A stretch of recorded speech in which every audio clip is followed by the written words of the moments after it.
En 1819, Hans Christian Ørsted, physicien et chimiste danois, prépare des expériences. Il souhaite démontrer qu'un fil électrique parcouru par un courant électrique s'échauffe. Par hasard, il installe une aiguille de boussole sur une planche de bois, à proximité du fil de fer et parallèlement à celui-ci. À sa grande surprise, Ørsted constate que lorsque le fil est parcouru par un courant électrique, l'aiguille de la boussole est déviée. Ørsted écrit: l'aiguille aimantée est déviée de sa position d'équilibre par l'action de l'appareil voltaïque.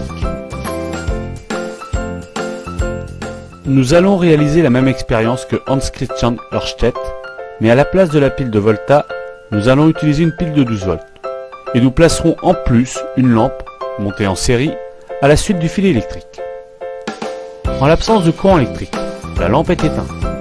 L'aiguille de la boussole est bien parallèle au fil électrique. Quand on fait circuler un courant électrique dans le fil, la lampe est alors allumée.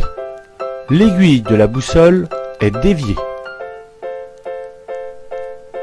Comme Ørsted, nous constatons également que l'aiguille de la boussole tourne dans l'autre sens quand on inverse les bornes de la pile.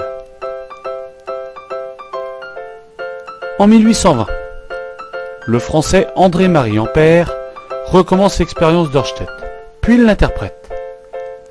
Ampère affirme que le courant électrique qui se déplace d'une borne à l'autre de la pile à travers le circuit est la cause de la déviation de l'aiguille de la boussole. Suivant le sens de branchement de la pile, le courant dévie dans un sens ou dans l'autre l'aiguille aimantée.